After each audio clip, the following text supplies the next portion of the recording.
and I'm asking you, do you need me to find a deal on a mower? It's one specific mower, and then come back to you for the funds, or can we have the funds backing us up so we can go out there and shop and find a good deal? Yeah. We have on the agenda a discussion of procurement of a mower for the cemetery. So hopefully we'll be able to at least direct someone to write a resolution so we can appropriate the funds for you, because I realize it's already well into July and your mowing season is going to keep on going, and the longer you don't have the equipment to work with, The worse it looks. the worse it looks. And so hopefully here in a little bit we're going to talk about it, and hopefully we will see fit to let you have the equipment that you truly need to do this job well. I want to let you all know, this is not something that we did not foresee back in January. I had submitted a request for funds for a new mower, as well as some other things that were needed at the cemetery. Hoping you all would include it in your budget when it was approved. And I just don't want you to think that we were negligent and just deciding now in the middle of summer. This is exactly what we feared was going to happen back in January. But we were told that there wasn't any money, so we just figured, okay, we're going to have to just push forward and do the best we can and bind it up with some duct tape and try to keep on going. And that's pretty much what we've been doing, but it's become totally unusable now. I just didn't want you to think that we were negligent, not thinking about this happening back when y'all were reviewing the budget. Mr. DeVito? I think it'd probably be a better course of action to have you locate a mower so that we would know what amount of money we're talking about. Because as you said, there's such a variety from $2,200 to $30,000. And those variables on those prices are for a gasoline motor or a diesel motor. 48-inch deck versus a 60-inch deck. That would be a big help if I could just go out there and shop around and nail down a deal with someone and bring it to back to the council or submit it at one of the meetings. Yes. It seems like we're kind of throwing it back and forth here. It seems to me that you, as the caretaker, would know what kind of equipment you need, and so you are in a better position than us saying, "Oh, well, we can give you this much." Perhaps what we need is for you to say, "Here are here are three choices." Perhaps just throwing that out there. Here's the one I really want. Here's the one that really will do exactly what I need it to do. It has a good warranty. It has a good service policy. Blah blah blah. It will, last well. And here's my second choice. And here's my third choice. That would help us be able to know how much we need to look for you to figure out where we can get the money. I think we sort of need your guidance to help us understand what exactly it is that we're looking at. And we understand, of course, that when you buy used equipment, many times you're buying other people's problems. And so perhaps it might be a good idea to look at new equipment. Perhaps let us know what it is you need to accomplish the job that you are tasked with. For as little money as possible. Well, hopefully, yeah. That's why I needed Tom here, because I don't understand zero turning and diesel versus gas, and I just don't get it. So it's basically economics on the diesel versus gas. I don't know. And maintenance. And that original $14,000 figure that people were asking, why does it cost so much? I just want to paraphrase that also and respond to it. The $14,000 figure was from not only a new lawnmower, but for also a new computer to be able to merge 4 different databases of information on historical deeds into one usable system. It was also for signage, the cemetery needs new signs. We're just afraid to ask y'all for too much, but we really need a lot. So we kind of broke it off in chunks, and we came up with the figure of $14,000 when you all had your last budget review, to include not only the lawnmower, but new signs, the new computer. It was for several things that the cemetery did need. So on the papers I had distributed, you'll see in the back, I think it's on page 2 towards the bottom, there's some other things too, but the most priority, of course, is the maintenance of the lawn out there. Mr. Pano? I'm going to do the god-awful sin. I'm going to challenge something that somebody that happens to have the same name I do just said. And all due respect to sitting council that were on the last council, that money was taken out of capital improvements. It was already budgeted for, the need was shown, and it was taken out of the budget during the last council, not this one. And I've been out there, I've seen Tom sweating blood, and I want to use an analogy. It'd probably been more appropriate to discuss this part in the agenda item, but Mr. Mayor, if you'd think back to your police days, it'd be like you showing up to work and somebody saying, you know, your car's not running, you're going to have to drive your own. By the way, we're short money, you're going to have to bring your own gun and your own bullets. And if you don't like that, we've got a couple bicycles sitting in the police garage. Go do your work, and your job's going to be evaluated based on how well you do on that bicycle. That's what Tom's facing. And it's funny you mention that because I did exactly that. Yeah, you probably did. I bought my own car, my own unit. I did everything. We just know that Tom is not sloughing off. He is trying so very hard, folks. I go by there some mornings at 7 a.m. and he is there. You know, he's dedicated. I get phone calls. I got a phone call from a sweet lady. I think that she even wrote it in the paper that he was there at an unusual time to assist in doing a headstone. Relocating a headstone. You know, Tom is much more than just our maintenance groundskeeper. He is an actual presence out there. Anybody can go up to him and say, I'm trying to find my mother's grave or my father's grave or my great-granddaddy's grave, and he knows. He can tell you. Ms. Brown? Would it be appropriate, and would the council agree, if we asked Mr. Reynolds to come back to our next meeting with three, what do I want to say? Proposals. Three estimates for 3 choices of what he would like, and then we would have an idea of what we would need to appropriate. Would that be appropriate, and would the council agree? You can do it now, you can do it on the agenda. To answer that and make it quick, 25 years of contracting experience, you can go to anybody that wants to do business and make money as a city municipality. You can go and ask them for a 30-day price book. It's good for 30 days. That way it can be brought back to this table and we can work on it at that time. That's good.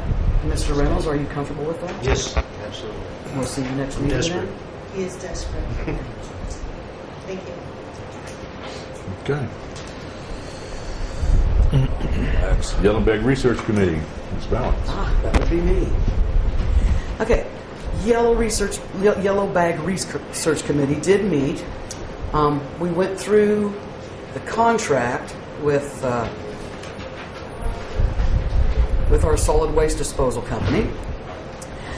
We've been going through the numbers and crunching the numbers, and it's been just a real challenge just to figure out where the money's coming in and where the money's going.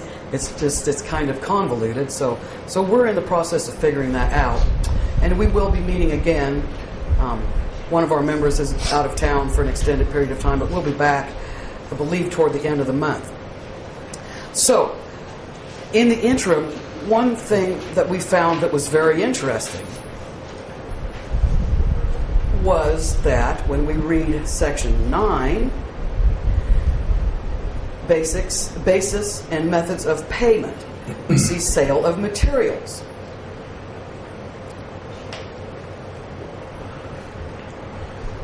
I'll read the paragraph to you. It says, the authority shall not market to commercial or residential customers bags, tags, or containers.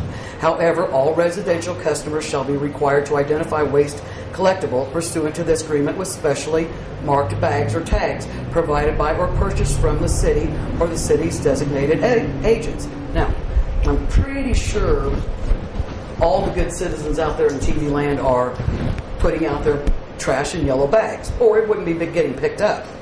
Now, the paragraph further goes on to say something that actually conflicts with the information we've been given before. It says, the authority shall be required to collect residential waste only when contained in such bags or designated by such tags. Okay, here's the point that we thought was really interesting when we read it. Commercial customers shall be required to use containers provided or approved by the authority or approved bags, tags, or containers provided by or purchased from the city or the city's designated agents. The authority shall be required to collect commercial waste only when contained in such bags or containers or designated by such tags. Now, my husband and I have been going around several evenings when it's trash pickup night for the commercial area, and we're seeing a whole lot of trash put out in black bags in front of many people's properties. We're seeing containers that are overflowing with black bags all sitting around them and all on top of them, and those are obviously not in approved bags or tagged or in containers. And interestingly enough, Basin Park Hotel was one of the people who was actually complying with the contract, and so I'm very proud of them, and I appreciate that they are in compliance. So it occurs to me that the commercial customers should probably be informed that they are truly, indeed, required to use containers provided or approved by the authority or approved bags, tags, or containers provided by or purchased from the city and the city's designated agents. Otherwise, the authority is not required to pick up that trash. So I'd sure like to see the commercial community come into compliance with that, since the residential community is doing so well with being in compliance. I feel that it's appropriate that the commercial customers should also be in compliance with this.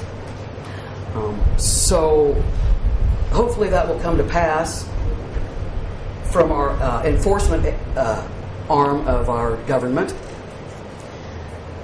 And after that's been going on for a while, then we'll have a better idea of what kind of incomes we're truly getting from the yellow bags and so forth, and we'll be able to make better decisions about how to perhaps make it a little easier or a little more equitable for everyone. So that's my report for this week, and after we've met again, I will give you another report. Thank you very much. Thank you. In our rush to get everything switched around and the vote taken care of a while ago, I didn't get a chance to add this to the agenda, but this is a resolution that the Arkansas Highway and Transportation Department has included in their packet as part of an agreement for us to get an 80-20 split grant for an amount of $270,000. We actually asked for twice that much. They approved half of it, which includes a sidewalk job from 23 north to 23 south. And the reason I'm bringing it up is because the resolution has to be before the council and approved by them before they'll do anything. So, and I think our part on the 20% is right around $64,000.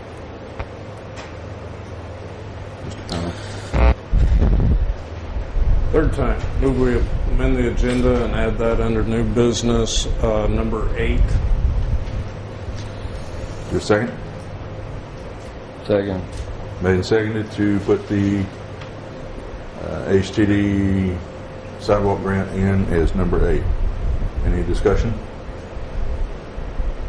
All in favor, say aye. Aye. Any opposed? No. Is that 4-1? It is. Okay. This is now number 8.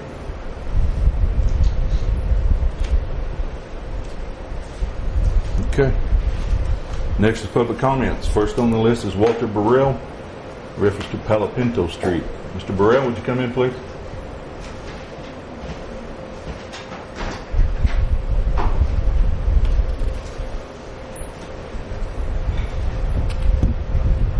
How you doing, sir?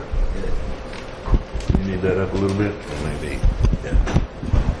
My name's Walter Burrell, and I own the Gilded Lily, which is next door to Ojo's.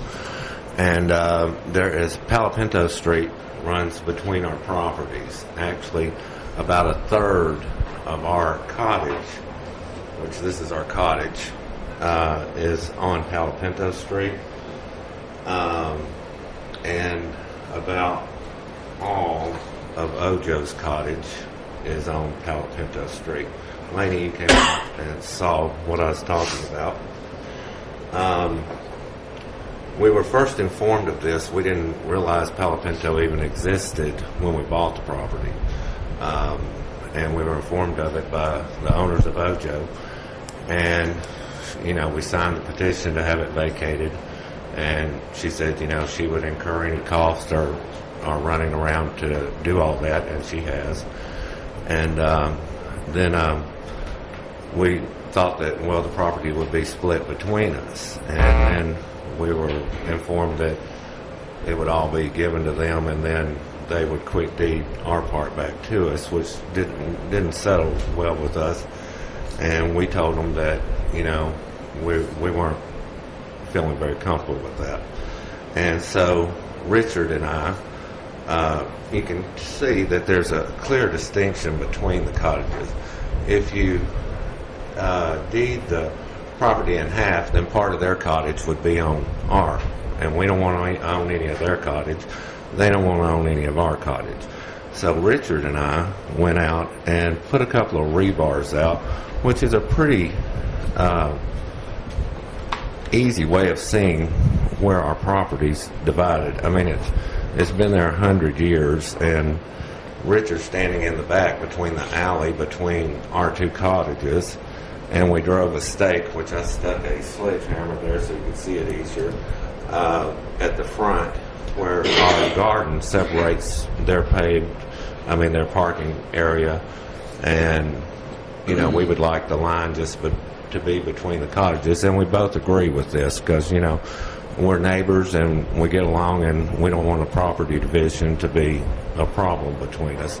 And plus, if there's ever a sale of one of the properties, we would like a clear line of where the property is. And that's just our main concern with the vacancy. We both want it vacated. We just want the line between where we drove those stakes. Any questions? You don't want any more pictures? Well, we really don't discuss during public comments. Pictures for that item for discussion. Yeah, I can leave these. Yeah, we're going to take it. Okay. Thank you. All right, thank you. Mr. Mark Hughes. Just warm the bottom.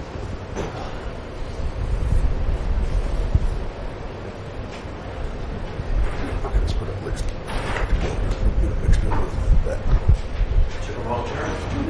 Just headed down the stairs to the bathroom.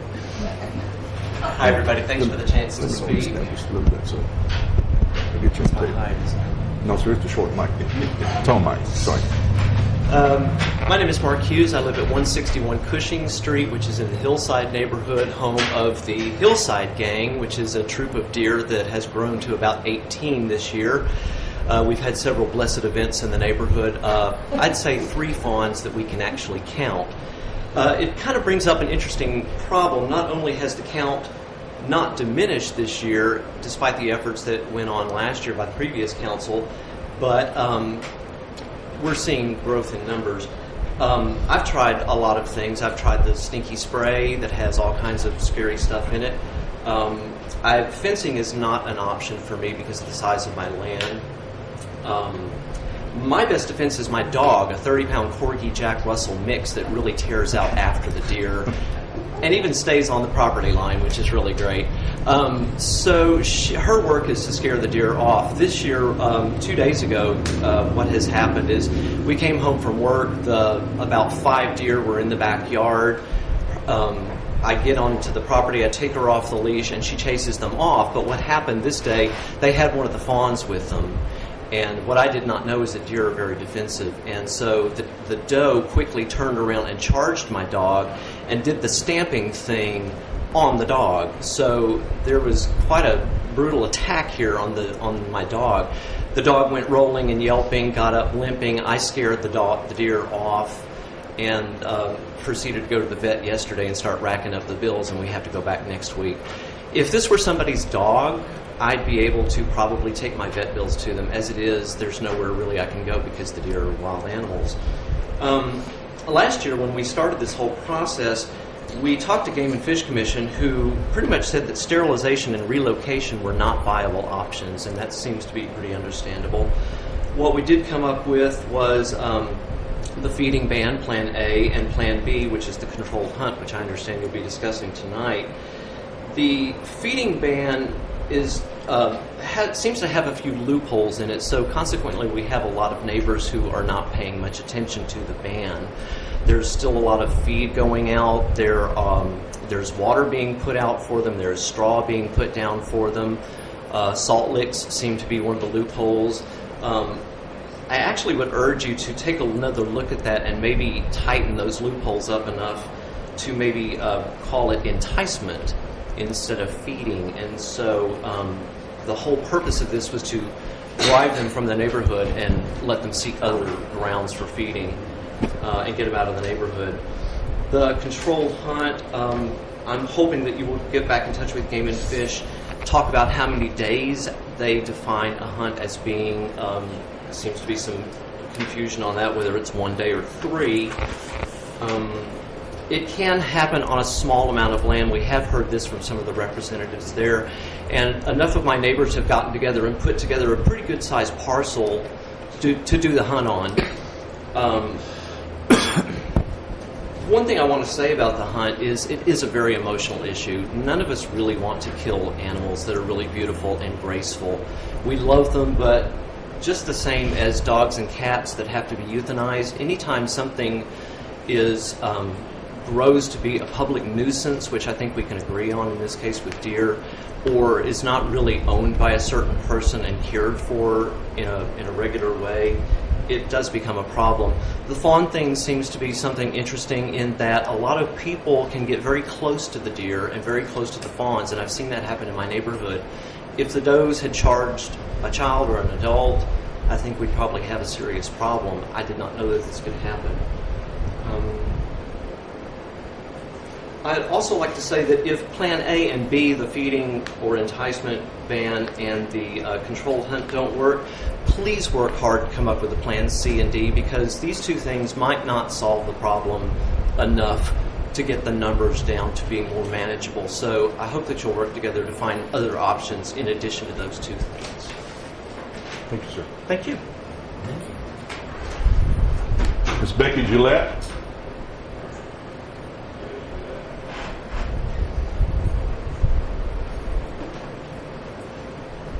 Hi, Becky. It's going to be good with you.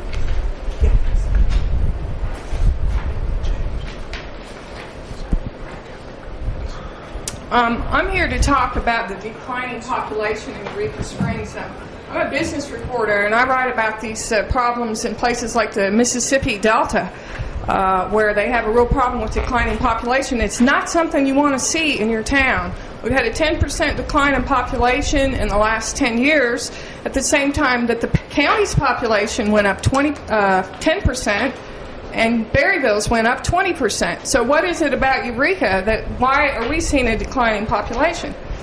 Now, I think there's several reasons for the decline, and some of them you may not be able to do anything about, like affordable housing, more affordable housing for people, and jobs that pay a living wage. But I think that there are some things that you can do that would create an economic stimulus, and that would be to restore private property rights in